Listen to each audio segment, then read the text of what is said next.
感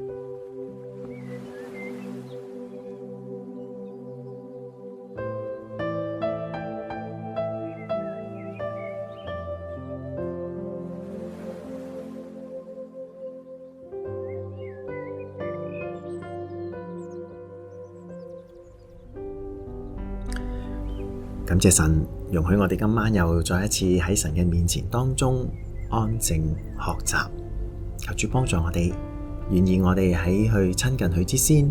我哋都有一個嘅習慣，先安靜我哋嘅心，容讓我哋嘅心倒空，願意我哋嘅心準備，因為今日我哋所要朝見嘅係我哋天上高呢一位嘅父神，容許我哋帶住恭敬，亦都帶住一個靜默嘅心進入到我哋嘅禱告裏頭。我哋有半刻嘅安靜之後，我會帶領大家有一個嘅禱告。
親愛主，我哋感謝讚美你，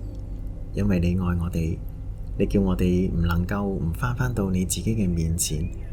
每一次當我哋返到父你嘅跟前，我哋向你發出禱告嘅時候，我哋心裏邊就有平安，我哋心裏邊就能夠經歷到從父而嚟嗰份嘅愛。你嘅愛叫我哋明白，今日我哋係有價值嘅人，因為父你愛我哋，我哋係天父嘅兒女，我哋都可以去經歷神而嚟嘅一切嘅美善，我哋更加渴切明白父你自己更多。求主幫助我哋，容許我哋親近你，容許我哋明白你，容許我哋知道關乎屬天屬上帝一切嘅事。祈禱交上，奉耶穌名求，阿門。我哋呢幾次我都想用主禱文嚟幫助我哋去思考我哋禱告之間，我哋喺當中所要注意嘅。上次我講過喺主禱文頭3句嘅裏頭，其實都係呈現緊一種家國天下嘅關係。上一次我哋講到關於家係神嘅家，當我哋講我哋願神嘅名被尊為聖嘅時候，其實呢一份尊為聖嘅聖名就係父。當天下嘅人最終能夠稱呼我哋呢位創天造地嘅神係父嘅時候，呢一個就係最大嘅尊榮，因為父親聽到自己嘅兒女對自己講一聲父，係最大嘅一份嘅尊榮。求主幫助我哋，容讓我哋繼續喺深刻地喺主禱文當中，我哋學習呢一份嘅關係。我哋見到主禱文裏頭嘅第2句，佢講願你嘅國降臨。今日我想用一種跨文化嘅經驗，我哋去理解呢一句嘅金句，願你嘅國嘅降臨。我話過，我所用一個跨文化嘅經驗，我哋去了解耶穌基督呢一句嘅教導。如果唔係耶穌基督同我哋講，我哋係唔會知道原來天上高有一個嘅國。我哋唔會知道原來呢一個國嘅管治者就係我哋天上高我有位嘅神。當我哋人進入一間新嘅公司，進入一個新嘅群體，或者去到一個異國進行旅行嘅時候，其實我哋就進行緊一個跨文化嘅一個嘅經驗。我哋進入咗有唔同嘅文化嘅底蘊當中，每一個嘅群體佢哋都會建立佢哋自己獨有嘅文化。當一個嘅新人進入呢一個新嘅或者進入呢一個文化嘅圈裏頭嘅時候，我哋就要有所嘅適應，因為我哋會發現有啲嘅事，有啲嘅理解，原來同我哋自己，同我哋嘅家係有好大嘅分別。諗翻起我哋小學嘅時間，小學係一個好特殊嘅一個嘅情景。過去我哋小朋友因為喺我哋屋企裏邊嘅成長，我哋對好多嘅觀念，其實我哋都係受住我哋自己嘅家庭嘅觀念去灌輸。但係當有一日我哋進入咗校園，無論係小學定係幼稚園，我哋會發現原來呢個世界上係有好多個唔同文化家庭出身嘅一啲嘅小朋友。縱然我哋係住喺同一個嘅社區，但係原來每一個嘅家庭背後都有一個嘅文化。當呢啲嘅文化匯聚、共聚、共冶一路嘅時候，就形成咗一個國嘅一個嘅文化。我哋話進入到呢啲嘅時刻，小朋友進入校園，仿佛就係一個跨文化嘅一個嘅體驗。佢哋踏出離開自己嘅家門，佢哋進入到一個更大、更繁複、更複雜嘅一個嘅文化。佢哋要學習，佢哋要明白，佢哋要去經歷。我哋講呢一份跨文化嘅體驗，其實正正就係耶穌同我哋講緊天國降臨嘅一個嘅事實。當神嘅國進入到呢個世界，當神嘅國進入到我哋信徒心裏邊嘅時候，其實我哋就經歷咗一次跨文化嘅體驗。我哋會好衝擊，我哋會好震撼。當有一日神同你講神是愛，神就係愛嘅時候，其實呢一份嘅愛就係一份文化對我哋嘅衝擊。我哋從來都冇諗過，原來神係可以如此地去愛人嘅。過去我哋嘅信仰經歷裏頭，神同人關係就係主僕嘅關係，就係一份滿有能力嘅一位去保護冇能力嘅一位，係一位滿有能力嘅一位去勞役冇能力嘅一位。呢個都係喺我哋過去歲月當中，我哋對神對人之間一個界定。但係聖經裏頭，耶穌基督卻帶嚟另一個文化俾我哋嘅衝擊。佢甚至乎喺禱告當中，我哋唔會稱呢一個嘅神為神，甚至乎我哋要稱佢為我們在天上高嘅父。其實單憑係呢一句，已經係一句好大好大嘅衝擊。我哋原來喺神嘅國裏頭，原來我哋都唔會用神嚟稱呼佢，而係我哋用父嚟稱呼佢。呢個係一個嘅尊榮，呢份係一份嘅尊名，呢個係神想我哋咁樣去稱呼佢嘅一個嘅稱呼。呢一個嘅想法其實有時真係好困難。我自己記得有一次我去到一個外國嘅教會、外國嘅地區，嗰個嘅牧師、嗰個嘅傳道，佢同我講：你淨係叫我 Jonathan 就得啦，你唔需要喺前邊加上一個牧師嘅銜頭。當其時對我嘅衝擊已經係好大，因為我係嚟自傳統華人教會成長。我哋見到牧師，我哋見到傳道人，我哋一定要加上一個嘅尊稱。但係當我去到一個新嘅文化，我去到一個新嘅地域嘅時候，我哋發現原來會有唔同嘅稱呼。我哋講呢一種就係一種文化裏邊嘅衝擊。一刻容許我哋都有片刻嘅安靜。我想大家有一個嘅回想嘅時刻，你有冇回想到一啲關乎到天國文化嘅衝擊？衝擊緊你裏頭嘅價值觀，衝擊緊你過去一切你認為係正確嘅觀念。我哋話，如果你能夠回憶到呢一啲嘅片段，感謝神，你明白願你嘅國嘅降臨嘅意思。我哋有片刻嘅安靜。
親愛主耶穌，我哋去感謝讚美你。主啊，我哋感謝你，我哋感謝你嘅國度嘅降臨。因為過去我哋淨係活喺我哋地上嘅世界，人嘅思想，人嘅限制。縱然我哋有好多自己天馬行空嘅想法，但係呢個想法從來都冇離開過我哋人自己嘅想法。但係主啊，我哋感謝你，因為當神嘅國度降臨嘅時候，我哋就見到上帝你國裏頭係何等嘅寬闊，上帝你而嚟嗰份嘅價值觀係何等嘅浩大。今日我哋冇諗過，原來神嘅愛係咁長闊高深，我哋更加冇諗過，原來神嘅愛係咁浩瀚無邊。我哋感謝讚美你，我哋多謝你進入我哋當中，我哋多謝上帝你自己嘅國進入我哋嘅當中。我哋感謝讚美主，祈禱交上，奉耶穌名求，阿門。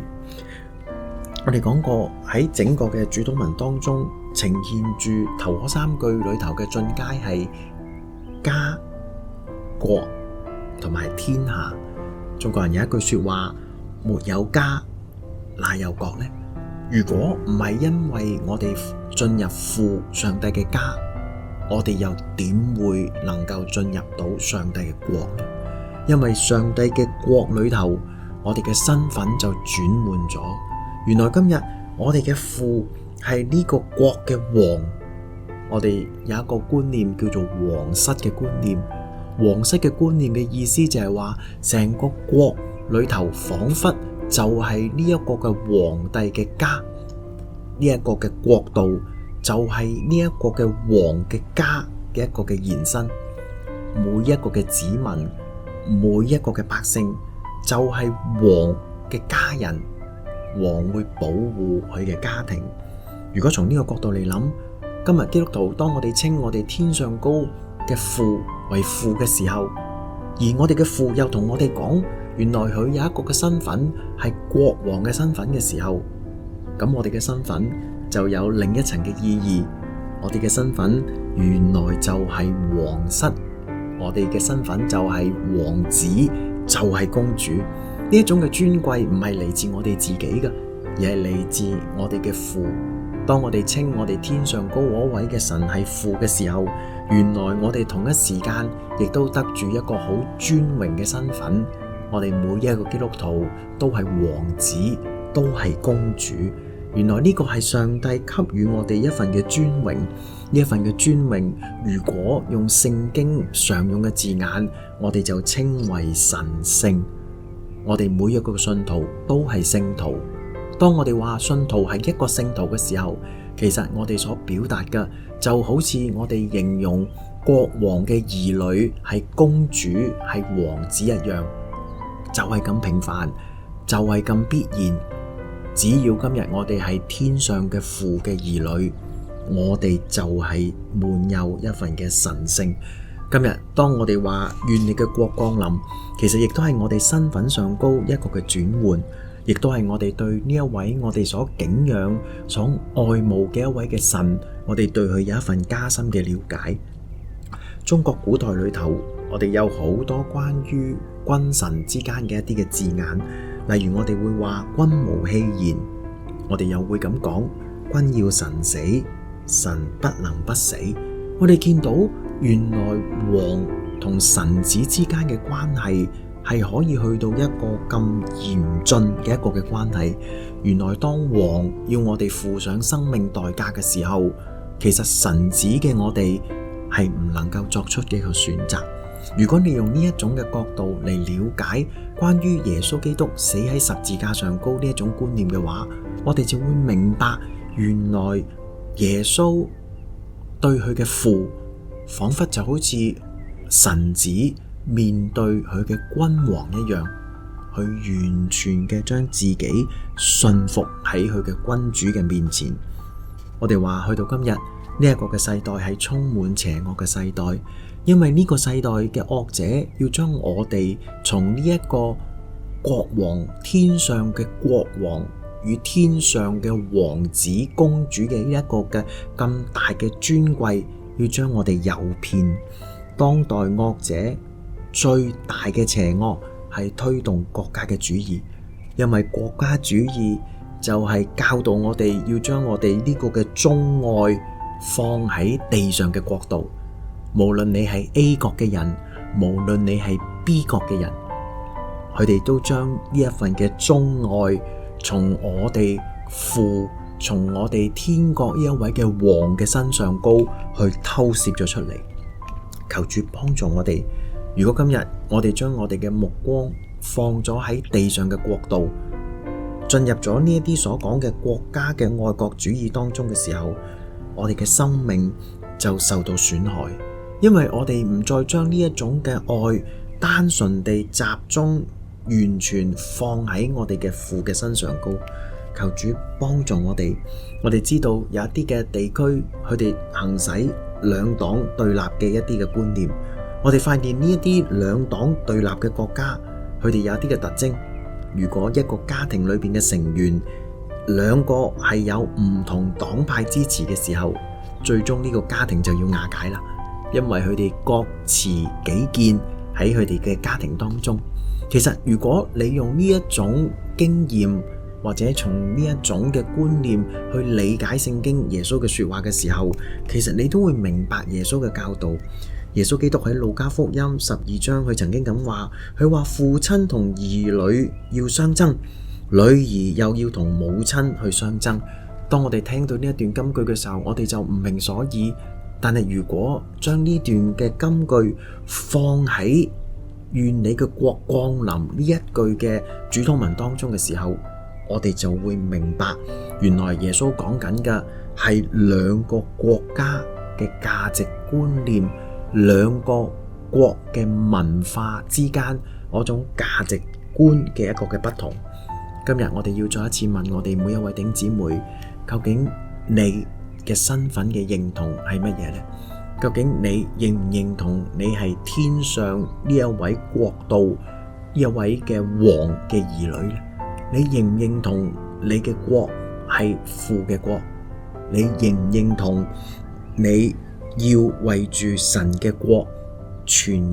獻上你自己，就好似耶穌全然獻上自己一樣呢？容許我哋有片刻嘅安靜思想，之後我會帶領大家有一個嘅禱告。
就係主耶穌，我哋去感謝讚美你，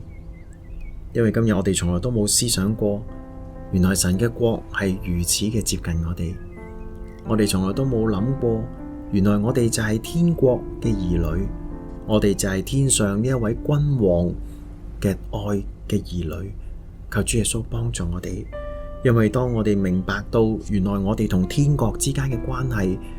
當我哋明白到原來今日在世我哋只係客旅，只係寄居嘅關係嘅時候，我哋就再一次思鄉，我哋就再一次思想我哋真正嘅出處，我哋就再一次渴望渴切有一日我哋能夠翻上我哋天上呢一個嘅家鄉，呢個最美嘅家鄉。求主幫助我哋，縱然我哋有好多嘅不足，願耶穌基督憐憫我哋，祈禱交上奉耶穌名求。阿門。